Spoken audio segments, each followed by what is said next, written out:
व्यवहार झाला नाही असं उपमुख्यमंत्री म्हणतात अजित पवार. करार रद्द झाला आहे असं अजित पवार स्वतः बोलले.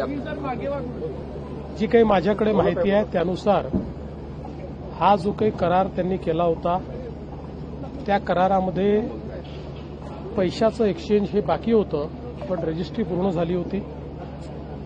त्यांनी दोन्ही पक्षांनी ही रजिस्ट्री रद्द करावी अशा प्रकारचा अर्ज केलेला आहे. त्या अर्जाच्या अनुषंगाने त्यांना जे पैसे भरावे लागतात, कारण रजिस्ट्री रद्द करायची असेल तरी पैसे भरावे लागतात, त्यामुळे त्या संदर्भातली नोटीस त्यांना इश्यू झालेली आहे. त्यामुळे पुढची कारवाई जी काही ती होईल. पण हे जरी झालं तरी देखील जी काही क्रिमिनल केस दाखल झालेली आहे ती यांनी संपणार नाही. त्या संदर्भातल्या ज्या काही अनियमितता आहेत त्याला जो कोणी जबाबदार असेल त्याच्यावर पुढची कारवाई होईल. यासोबत एक पॅरलल इन्क्वायरी जी चाललेली आहे एसीएसच्या अंतर्गत एक कमिटी आम्ही केलेली आहे.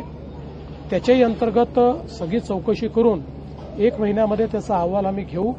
त्याच्यामध्ये याची किती व्याप्ती आहे, अजून कोण कोण याच्यामध्ये आहेत या संदर्भातली सगळी माहिती मिळेल आणि मग त्यानुसारच पुढची कारवाई ही केली जाईल.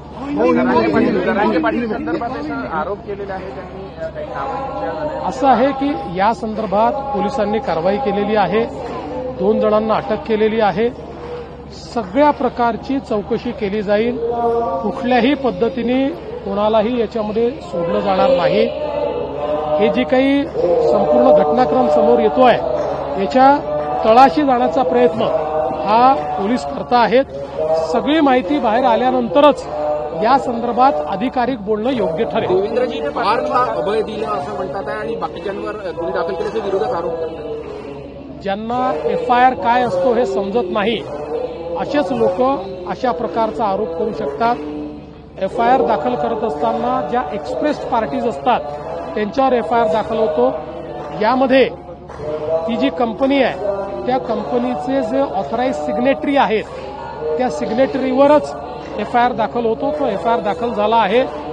पण हे आपण लक्षात घेतलं पाहिजे की ज्यावेळेस एखादा एफआयआर होतो याच्यामध्ये ज्यांनी साईन केली ते, ज्यांनी विक्री केली ते, ज्यांनी त्या संदर्भात चुकीचं रजिस्ट्रेशन केलं ते, ज्यांनी फेरफार केला ते, अशा सगळ्यांवर हा एफआयआर दाखल झालेला आहे. याच्या चौकशीच्या दरम्यान अजून जर कोणाची नावं आली, कोणाचा संबंध आला तर त्यांच्यावरही कारवाई ही होत असते. पण आता जो एफआयआर केलेला आहे त्याच्यामध्ये कोणालाही डावललेलं नाही. नियमानुसार ऑथराइज सिग्नेटरी, नियमानुसार पॉवर ऑफ अटर्नी होल्डर हे एफआयआरचे जबाबदार असतात, त्यांना जबाबदार धरलेला आहे. संपूर्ण जो करार झाला त्याच्यात शीतल तेजवानी एक नाव होतं, पण करार रद्द झालं त्याच्यात शीतल तेजवानी हे नाव नाही. ते मी आता बघितलेलं नाहीये. ते बघितल्यानंतर मी सांगू शकतो. सापडले तर इथून पुढे त्यांच्यावर कारवाई होईल. असं आहे की आता तुम्ही अहवाल येऊ दिला पाहिजे. मी तुम्हाला एवढं निश्चितपणे सांगतो, अहवालात जो कोणी दोषी असेल, जो कोणी, आणि माझ्या या मताशी श्रीमान उपमुख्यमंत्री अजितदादा पवारही या ठिकाणी पूर्णपणे सहमत असतील की या अहवालामध्ये कोणीही दोषी आढळला तरी त्याच्यावर कारवाई होईल. बघा, आम्ही कालही एकाही मिनिटाची वाट बघितली नाही. तात्काळ जे प्रायमा फेसी अधिकारी होते त्यांना सस्पेंड केलं आणि जे प्रायमा फेसी दोषी दिसत होते त्या सगळ्यांवर एफआयआर केला. त्यामुळे सरकारला कोणाला मागे घालायचं नाही, सरकारला काही लपवायचं नाही. अशा प्रकारे जर कोणी चुकीचं काम करत असेल हे सरकार तरी मागे घालणार नाही.